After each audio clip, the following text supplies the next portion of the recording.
We remain steadfast in our commitment in delivering local news that matters, stories that inspire, enriching the lives of Filipinos in the Philippines and across the globe. This is your GMA Regional TV. Buong puso para sa Pilipino. Ito ang Mornings with GMA Regional TV.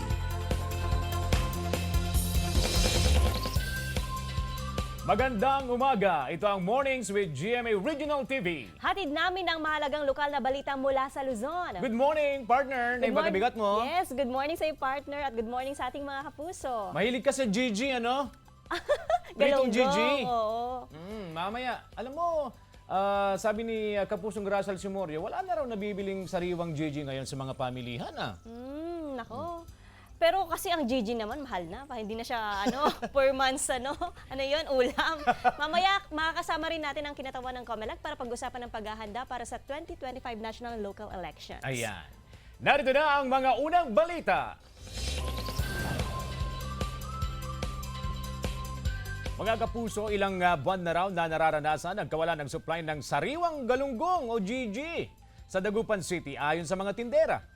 Magkibalita tayo live kay Russell Simorio. Russell, good morning.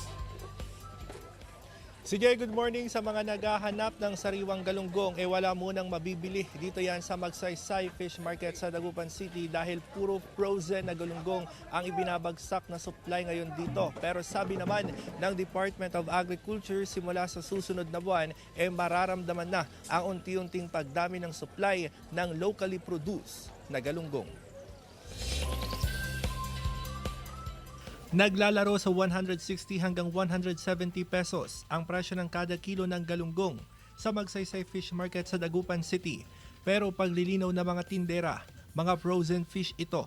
Simula November 2023, wala na umanong nakukuhang supply ng sariwang galunggong. Pag wala kasi yung mga bangka dito, walang mga tariwang isda, ganun. Kaya frozen muna pansamantala. Pero pag meron naman, tariwa lahat. Pag tariwa, mas mahal po. Oo, nasa 200, ganun. Inaasahan pang tataas ang presyo ng frozen galunggong dahil sa limitadong supply na dumarating sa pamilihan. Masakit po, budget lang, tipid-tipid. Kasi mahirap ang buhay. Kaya pag binili mi ngayon, may panggabi pahat. Pero inanunsyo ng Department of Agriculture ang pagdami ng locally produced na galunggong sa bansa. Magsisimula na kasi sa Marso hanggang Hunyo ang fishing season ng galunggong. Sa pagdami ng supply ng lokal na galunggong, inaasahang bababa rin sa 130 hanggang 150 pesos per kilo ang presyo nito sa merkado. Ayon sa isang fishery expert, Marso ang simula ng fishing season ng galunggong dahil sa pag-init ng temperatura.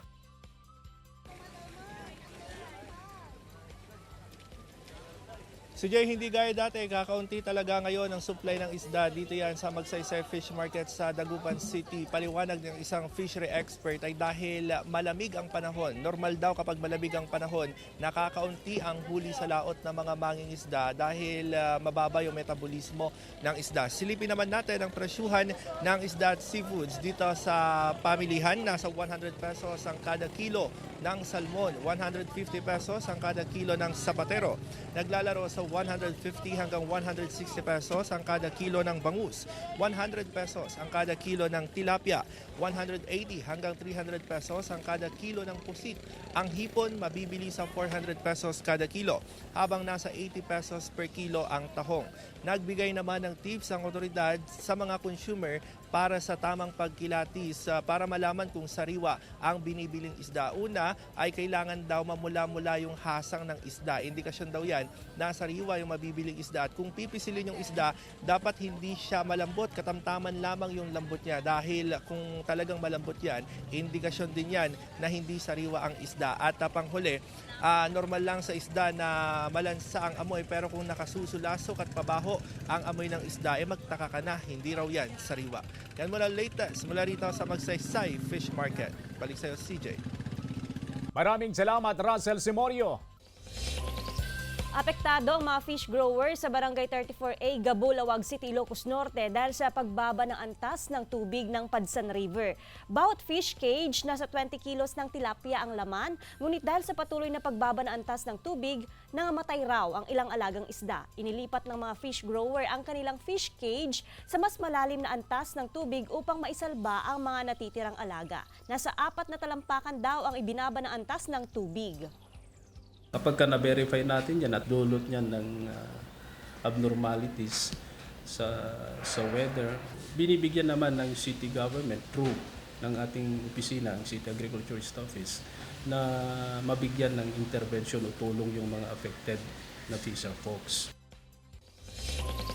Iniinda ng ilang magsasaka sa Nueva Ecija, Tarlac at Bulacan ang pagkakabitak-bitak ng kanilang sakahan dahil sa epekto ng El Nino.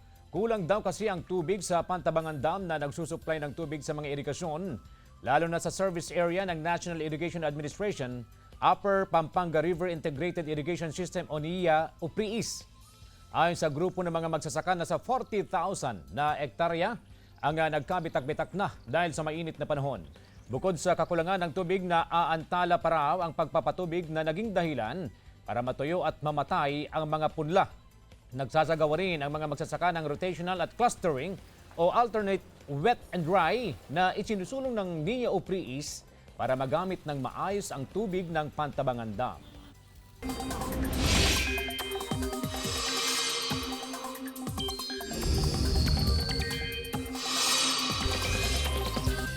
Mga kapuso, ihanda ng inyong mga sweatshirt at jacket sa umaga dahil may enjoy pa rin natin ang malamig na panahon sa Northern at Central Luzon. Kanina alas 2 na madaling araw, nakapagtala ang Pag-asa ng 13.4 degrees Celsius na lamig sa Baguio City, 19.2 degrees Celsius sa Tanay Rizal, 21 degrees Celsius sa Tuguegarao City, Cagayan at sa Quezon City, habang 22.6 degrees Celsius naman ang temperatura sa Basco, Batanes. Halos buong Northern at Central Luzon ay magkakaroon ng maayos na panahon ngayong araw, pero posible pa rin sa ilang lugar ang light to moderate rains base sa rainfall forecast ng Metro Weather. Hanging amihan pa rin ang nakaaapekto sa Luzon at Visayas ayon sa Pag-asa, habang shearline naman ang umiiral sa eastern section ng Mindanao.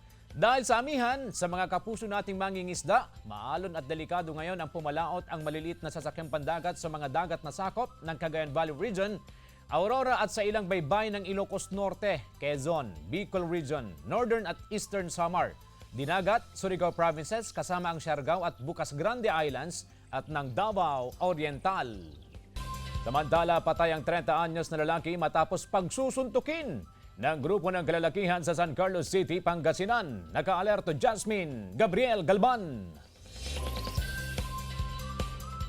Sa kuha ng CCTV camera, makikita ang isang lalaki na nilapitan ng grupo ng kalalakihan sa labas ng isang resto bar sa San Carlos City, Pangasinan. Makikita rin na tila nag-uusap sila. Ilang sandali lang, sinuntok ng lalaking nakasuot ng jersey ang biktima. Natumba ang biktima at nawalan ng malay. Makikita rin sa video na sumali na rin sa panununtok ang ilan pang lalaki sa biktima. Dinala sa pagamutan ng biktima pero binawian ng buhay. Labis ang paghihinagpis ng mga naiwang kaanak ng biktima na nakilalang si Samuel De Vera, 30 anyos, residente ng Bolosan, San Carlos City, Pangasinan. Kung sino ka mang isa pang nanakit sa kapatid ko, sana lumamas ka na para makuha na namin yung hustisya. Sa investigasyon ng pulisya, mag-isang uminom ng alak sa resto bar ang biktima. Nang malasing ang biktima, nagsisigaw raw siya sa loob at hinahamon ng away ang ilang customer, dahilan para lalayan siya palabas ng resto bar. Paglabas ng resto bar, dito na raw nangyari ang gulo. Then after that, nung pauwi siya, ito naman yung mga grupo ng kabataan ay lumabas, nagpangabot doon sa harap. Agad na aresto ang dalawang suspect na edad 25 at 27. Pinaghahanap pa ang iba. Sinampahan na sila ng kasong homicide. Tumanggi magbigay ng pahayag ang mga suspect sa news team. Pero sa kanilang salaysay sa pulisya, aminado sila sa ginawang krimen. Jasmine Gabriel Galban para sa Mornings with GMA Regional TV. Ilang kumpanya ng bus sa Dagupan City lumipat na ng paradahan sa De Venecia Highway Extension dahil sa tumitinding traffic sa downtown area. Sundan sa ulat ni Russell Simorio. Ang mahigit 1 ektaryang lupain na ito sa gilid ng De Venecia Highway Extension sa Dagupan City ang nagsisilbing paradahan ng 80 bus unit. Nirentahan ito ng isang kumpanya ng bus para malipat ang paradahan mula sa Arellano Street Pahirapan daw ang operasyon ng mga bus terminal sa Arellano Street at Perez Boulevard na parehong sumasailalim sa road elevation project ng DPWH. 20 minuto ang biyahe ng bus mula sa bagong terminal patungo sa mismong terminal sa Perez Boulevard kung saan naghihintay ang mga pasahero. Apektado rito ang trip interval ng bus, lalo na tuwing rush hours. Tumatawag yung dispatcher doon sa kabila para magpaalis kami ng bus dito para pumarada din doon. Samantala, halos sakupin na ng road elevation project ang 2 lane ng Perez Boulevard. Nagpapabigat ito sa traffic. Nagpapatupad ang Public Order and Safety Office ng one-way scheme sa lugar. Depende sa volume ng sasakyan. Pag ma-traffic sa Perez, one-way namin. Pero pag hindi naman, two-way. Yung traffic, aabot dito hanggang Tapok na. Kaya ang ginagawa namin, one-way namin. Russell Simorio para sa Mornings with GMA Regional TV. Usapang voter registration para sa 2025 midterm elections. Tatalakayin kasamang Provincial Election Supervisor ng COMELEC Pangasinan sa pagbabalik ng Mornings with GMA Regional TV. Ito ang Mornings with GMA Regional TV.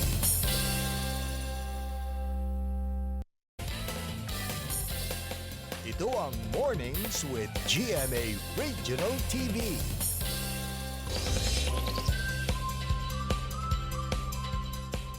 Mga kapuso, sa nakaraang barangay at SK elections, nakapagtala ang COMELEC ng 92 million registered voters sa buong Pilipinas. Hindi pa ba tayo kota? O marami pa ring unregistered voters ang hinahanap ng COMELEC? Dahil sa darating na February 12, 2024 ay muling bubuksan ang voter registration.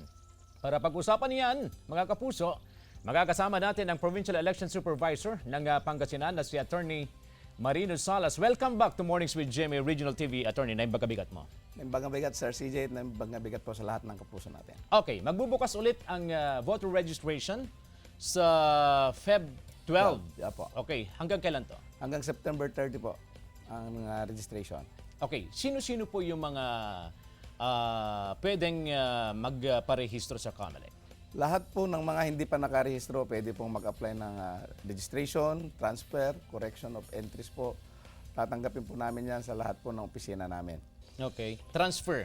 Opo, opo. Pati, Okay. pati po corrections of entries or change of data po dun sa registration forms nila. Pati yung mga gustong magpa-reactivate. Reactivate kasama po. Yung transfer po kasama po dyan yung mga from host country, from foreign post po to local po. Kasama po dyan. Yung mga hindi nakaboto last election pero gusto nilang makaboto ulit next election, pwede silang pumunta sa COMELEC. Opo, yung mga failed to vote twice during Twice. dalawang elections po, yun po yung pwedeng magpa-reactivate. Alright. May mga kailangan bang dalhin o requirements para sa mga aktibidad na ito ng COMELEC, Attorney? Opo, ang number one po na, of course, meron po tayo yung PhilSys ID natin, yung National ID System. Yun po ang kailangan namin. At any ID po na handun po yung mukha nyo or litrato nyo at yung pong signature nyo, yun po yung mga tinatanggap namin na ID. Hindi po namin tinatanggap yung mga certification po na galing sa barangay. Hindi rin po namin tinatanggap yung police clearance. Birth certificate? At tinatanggap po namin yan. Okay.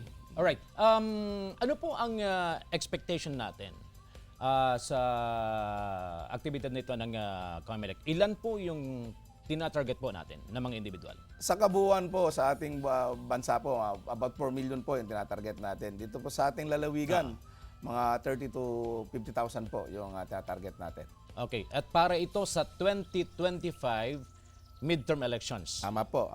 2025 national and local elections. Pera pa po dyan yung election ng BSKE sa December po. December. 2025. So dalawang election yung mangyayari next year. Tama po. Dahil nga po dun sa decision ng ating Supreme Court dun sa kaso po na Atty. Macalintal versus COMELEC. Okay. Attorney, may iba po ako. Yung issue kaugnay niyan ay may 12 billion pesos na nadagdag sa pondo ng COMELEC. Saan po ito gagamitin? Kung titingnan po natin kung saang item po yun inilagay, nakalagay po dun is for initiative, referendum, plebiscite, or election preparation. At definitely po kung kami po ngayon, ang COMELEC, yun po ang ginagawa namin ngayon. Nag-prepare po kami sa halalan na darating sa 2025.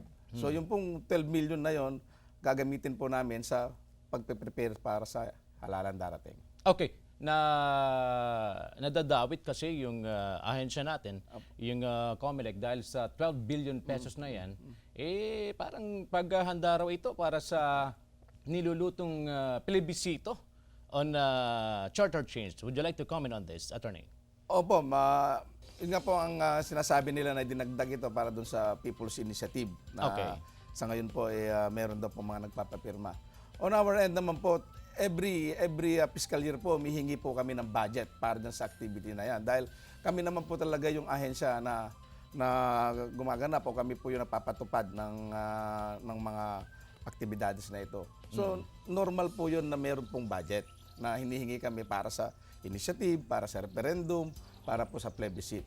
Okay. Nabanggit niyo po yung PI, yung People's Initiative. Ilang bayan na po sa buong Pangasinan ang nakapag-submit ng kanilang signature? Sa ngayon po, masabi ko po na nasa 80 to 90% na po ng mga bayan natin ang mga nakapag-submit po ng mga signature sheets sa ating mga local election officers po, sa mga opisina ng mga election officers natin. Ano po ang gagawin ng COMELEC sa mga ito?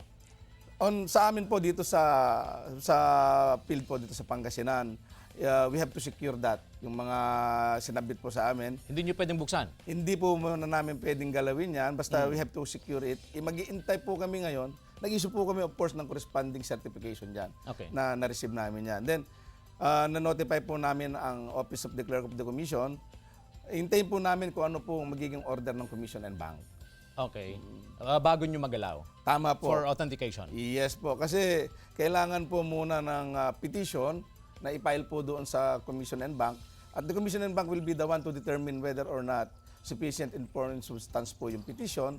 Then that's the time na mag-o-order po yan na we will proceed to the verification ng mga signatures. Alright. Maraming salamat, Attorney. Meron po kayong mensahe sa ating mga kapuso. Opo. Sa atin pong mga kababayan, magsisimula na naman po yung registration natin sa 12 po ng February hanggang September 30. Para po ito sa national and local elections. So, inaanyayahan po namin kayo na bumisita po sa ating mga opisina, election officers' offices. Magkakaroon po kami ng mga satellite registration at meron din po tayong isa dito sa Pangasinan na RAP, Register Anywhere Program.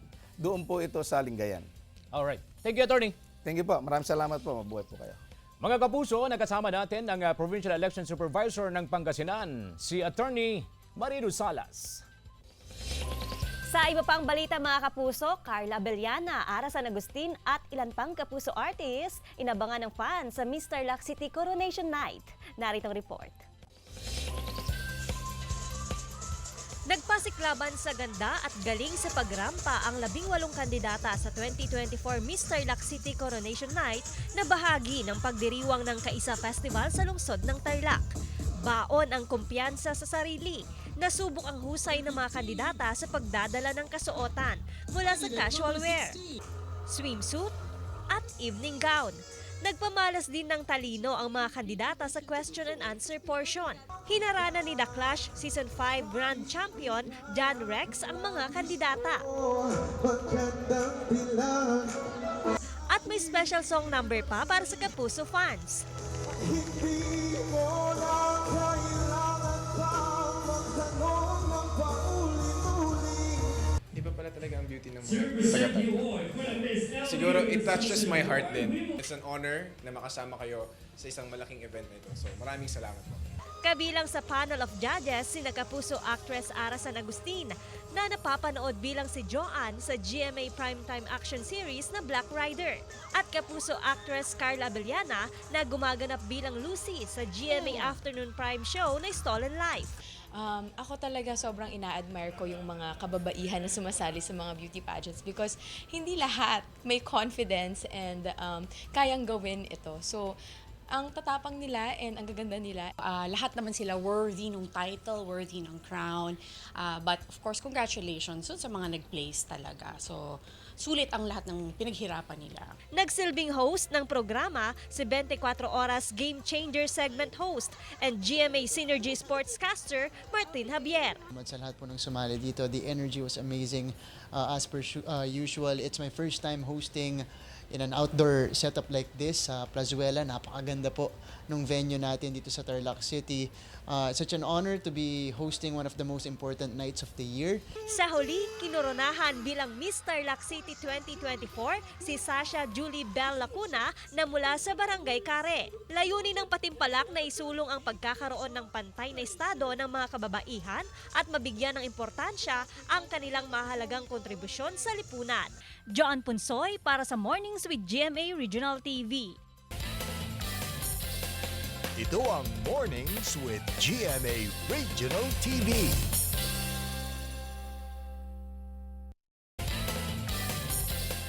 Ito ang Mornings with GMA Regional TV. Arestado ang isang babae sa entrapment operation ng NBI Alaminos District Office dahil sa reklamong estafa. Ayon kay Attorney Fabian Matib, agent in charge ng NBI Aldo, nagbebenta raw ang sospek na tubong Alaminos City, Pangasinan ng lupa sa bahagi ng Barangay Estanza, Lingayen, Pangasinan. Nakapagbayad na raw ang complainant ng 400,000 pesos matapos silang pumasok sa Deed of Conditional Sale Agreement. Pero matapos nito, nakatanggap ng sulat ang complainant mula sa DNR na ang binibentang lupa ay hindi subject for disposition dahil bahagi ito ng public land. Nito lang January 16, humingi raw ulit ang sospek ng 15,000 pesos bilang appraisal fee. Doon na isinagawa ang operasyon ng NBI. Ayon sa NBI, iginigit daw ng sospek na pwede niyang ibenta ang lupa dahil nakapag-apply na raw siya ng right to property. Maharap sa kaukulang kasong sospek. Pinaghahanap pa ang kasama ng sospek na nagsilbing middleman sa negosasyon. Payo ng NBI sa mga bumibili ng lupa, mag-verify sa mga otoridad upang maiwasan ang kahalintulad na insidente. Samantala, bulkan sa Iceland, nagbuga ng molten lava. Tunghayan sa Globalita. Kita sa drone footage ang molten lava galing sa nag-aalborotong bulkan sa Iceland. Hindi nakaligtas sa mga estrukturang dinaanan ng lava gaya ng gusaling ito. Ito na ay kalawang eruption ng Reykjanes volcano sa loob ng isang buwan mula noong 2021. Sa United States, nabalot ng makapal na snow ang football stadium sa New York. Kaya tumulong na rin ang ilang fans para tanggalin ang makapal na niyebe sa stadium upang hindi maantala ang laro. Meron namang pakonsuelo na $20 per hour at snack ang Highmark Stadium sa mga tumutulong. Habang sa Antarctica, naispatan sa gitna ng snow ang isang white penguin. Ayon sa eksperto, isa itong female gentoo species na may kondisyon na kung tawagin ay leucism, dahilan para magkulay puti ang kanyang balahibo. Itinuturing itong rare kind ng penguin. Chris Zuniga para sa Mornings with GMA Regional TV. Karakter ni Mike Tan sa Love Die Repeat, tinik sa pagmamahalan ni na Christy at Jordan. Tunghayan sa report. Isang bad boy na Mike Tan ang matutunghayan sa pinakabagong GMA TV series na Love Die Repeat. Siya si Elton, ang hindi makamove on at patuloy na nanggugulo na ex-boyfriend ni Christy na ginagampanan ni Jenilyn Mercado. Dahil sa selos, pinugbog nito si Bernard na ginagampanan ni Sian Lim dahil sa paniligaw nito sa kanyang ex. Saan hahantong ang selos ni Elton? Sundan ang kwenta sa Love Die Repeat, 8:50 PM pagkatapos ng Black Rider. Mapapanood ang batikang aktor na si Joem Bascon sa Asawa ng Asawa Ko bilang pinuno ng rebeldeng grupo. Ayon kay Joem, mapanghamon ang role niya bilang leader ng kalasag o ang kapatiran laban sa mga abusado't ganid. Sa honeymoon ni na Christy na ginagampanan ni Jasmine Curtis Smith at Jordan na ginagampanan ni River Cruz, dito naging maharas ang pagtatagpo nila. Paano sila makakatakas sa kalasag? Panoorin ang Asawa ng Asawa Ko, Lunes hanggang Huwebes, 9:35 PM sa GMA Prime. Gab De Luna para sa Mornings with GMA Regional TV.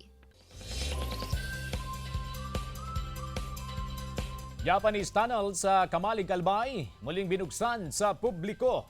Silipin sa report. Matapos isara noong kasagsagan ng pandemya, muling binuksan sa publiko ang itinuturing na makasaysayang Japanese tunnel sa Quitinan Hill sa bayan ng Kamalig Albay.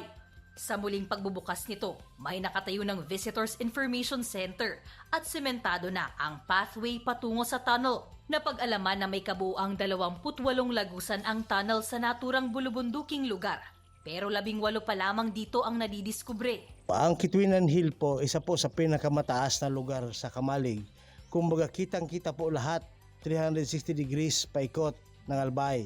Base sa kasaysayan ng naturang bayan, ang Quitinan Hill ang napili ng mga Japanese Army para gawing kampo noong World War II. Sa loob ng tunnel, makikita pa ang ibang orihinal na bahagi nito at maging ang imbakan ng mga armas at silid-pahingahan ng mga opisyal. Dito sa area po, at your right, makikita nyo, parang quarters po siya. Quarters na ginamit ng high-ranking official during the war. Mula noong taong 1945, napreserba ang tunnel. Pero sa ngayon, may mga bahagi na itong nagsisimula ng magiba. Kaya ito ngayon ang kailangang hanapan ng solusyon ng LGU. Lalo na at bawal galawin ang loob ng tunnel dahil tiyak na mawawala ang historical value nito. Sa ngayon, bilang bahagi ng ipinatutupad na seguridad, ipinagbabawal ang pagpasok sa tunnel ng walang kasamang guide habang limitado muna ang bilang ng mga taong papayagan sa loob nito.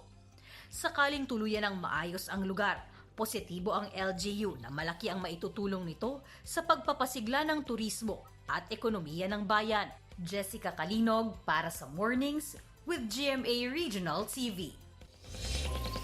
Mga kapuso, gagawin naming mas inspiring ang inyong morning dahil oras na para sa ating hashtag Morning Feels.